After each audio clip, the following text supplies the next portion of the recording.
مجھے بتائیے گا آخر میں آپ سے میں جاننا چاہوں گا النور فاؤنڈیشن بڑا کام کر رہے ہیں آپ لوگ، اور آپ کے آس پاس جتنے بھی لوگ ہیں سب جی جاڑ سے کام کر رہے ہیں. میں دیکھ رہا ہوں ان کو، ہم دیکھتے بھی ہیں ان کو، اور ہماری بڑی کوشش ہوتی ہے جتنا رول پلے کر سکتے ہیں کریں. کیسے آپ نے اس کی شروعات، کیا ضرورت پڑ گئی آپ کو کرنے کی؟ سکون کرتی ہیں استاذہ آپ بھی جس طرح سب سکون کرتے ہیں گھر میں؟ بس ریسرچ کر لی تھی ایک پاکستان کے دینی مدارس پہ، اور اس سے پہلے اسٹارٹ کرنے سے پہلے؟ جی اسٹارٹ کرنے سے پہلے ریسرچ کی تھی، اور پاکستان کی یونیورسٹیوں کے بڑے اہم لوگ تھے جو بیٹھے، اور میری ریسرچ ٹاپک کے بارے میں بات ہو رہی تھی کیریکٹر بلڈنگ کے حوالے سے، کہ ہمارے جو فارمل سسٹمز ہیں ان میں کیریکٹر بلڈنگ کیسی ہے اور ہمارے مدارس میں کیسی کیریکٹر بلڈنگ ہے. تو میں نے جب ریسرچ کی تو اس کے رزلٹس بڑے ہاربل تھے. اوہو.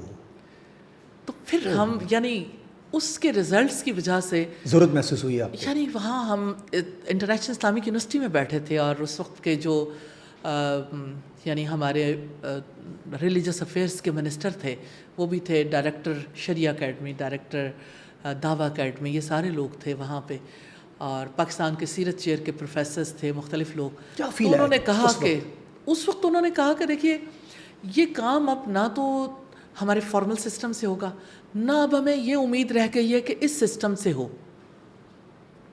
درمیان میں کوئی اور ہی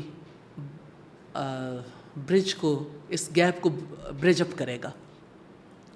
اسی سلسلے میں نور کا سلسلہ وجود میں آیا کہ ہاں انیشلی تو ایسا کوئی پلان نہیں کیا تھا کہ ہم کوئی آرگنائزیشن بنائیں گے یا کچھ، صرف جسٹ ہم قرآن پڑھاتے تھے کہ لوگوں کو اللہ کی کتاب سے متعارف کروا دیں.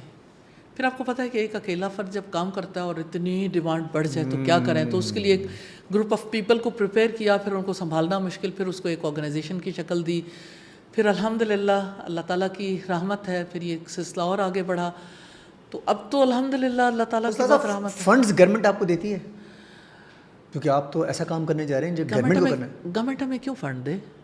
کیونکہ آپ ایسا کوئی کام کر رہے ہیں جیسے شعور جگا رہے ہیں، سوسائٹی کو ایجوکیٹ کر رہے ہیں، سسٹم بہتر کر رہے ہیں، تو آپ کے پاس تو فنڈز ہوں گے نا، کیسے چلیں گے آپ؟ مجھے لگتا ہے پبلک کو پتہ ہے، گورنمنٹ کو پتہ نہیں ہم کچھ کر رہے ہیں، حالانکہ ہم SSCP سے رجسٹرڈ ہیں، لیکن ہم رجسٹرڈ ہونے کی وجہ سے ہم، حالانکہ یعنی ہماری اور بھی اداروں سے ہم رجسٹرڈ ہیں، لیکن یہ کہ ہمیں ٹیکس پے کرنا پڑتا ہے.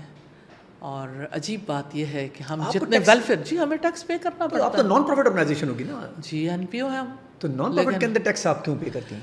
ہم کچھ بھی پرچیز کریں، کچھ بھی ایسا سلسلہ، اس پہ ٹیکس تو دینا ہی. وہ آٹو میں چل رہا ہوگا. اچھا مجھے بڑی حیرت ہوتی ہے کہ دیکھیں آپ سوسائٹی کی بہتری کے کام کر رہے ہیں اور لوگوں کے یعنی اس صدقے سے کام کر رہے ہیں جو لوگ دے رہے ہیں، اس کے اوپر پھر ٹیکس دینا ہے، ٹیکس پہ ٹیکس، ٹیکس پہ ٹیکس، یہ سلسلہ جاری ہے.